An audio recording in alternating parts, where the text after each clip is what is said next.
এরাও শত্রু, মুখোশের আড়ালে।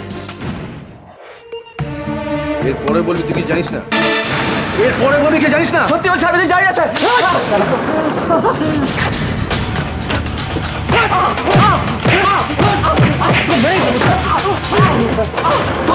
তোর জন্য শালা, তোর জন্য আজকে আমাকে জজ সাহেবের কাছে ধমক খেতে হয়েছে।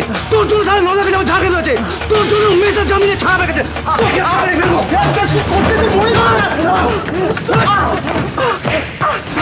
স্বীকার কর, স্বীকার কর।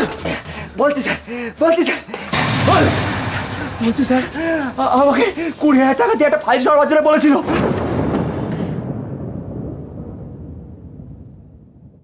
এই যে সৌরভ বাবু, বলুন স্যার। এনেছো ফাইলগুলো? হ্যাঁ এনেন স্যার।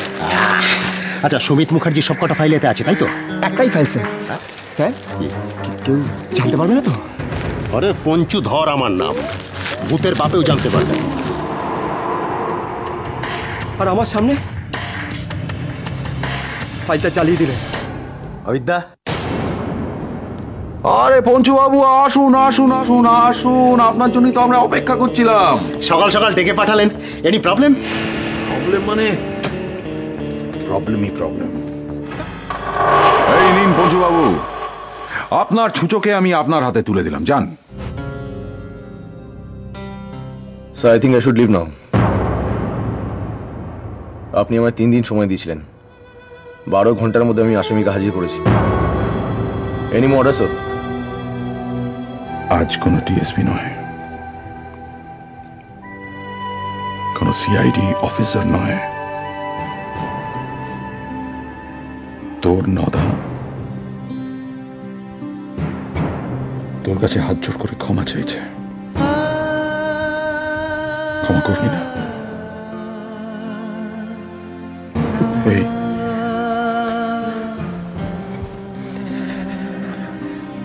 তোর কান মুলে দেবো কিন্তু। ক্ষমা করবি না বল?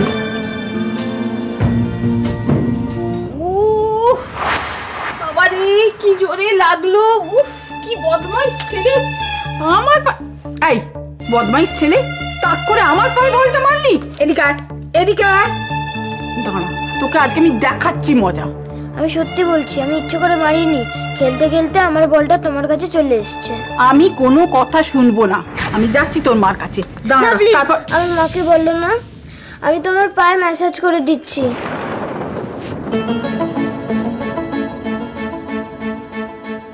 বড়মা, মেজদা বাবাকে ফোন করেছে। মেজদা বলেছে যে বিয়ের পর মেজদা এই বাড়িতেই থাকতে চায়।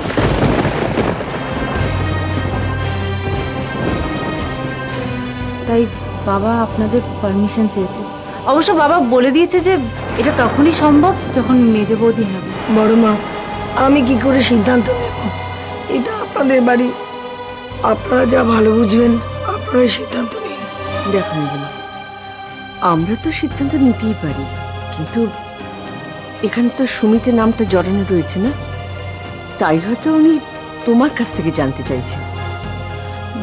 বাবা বলল যে যা সিদ্ধান্ত নেওয়ার এক্ষুনি নিয়ে জানিয়ে দিতে, তাহলে সেই মতো সব কাজকর্ম এগোবে। আমি জানি সুমিত এ বাড়িতে থাকুক, এ বাড়ি অনেকেই চায় না। আমি কি করে দুম করে হ্যাঁ বলবো বলো তো?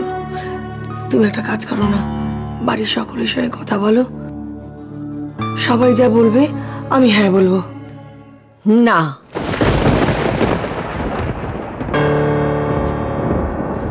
সবাইকে জিজ্ঞেস করার কোনো দরকার নেই। নানা মুনি নানা মত, তুমি নিজে যেটা সিদ্ধান্ত নেবে সেটাই হবে। নন্দিনী, তুমি বরঞ্চ গিয়ে বলো সুমিত যদি এ বাড়িতে ভদ্রভাবে থাকতে পারে তাহলে আমাদের কারোর কোনো আপত্তি নেই।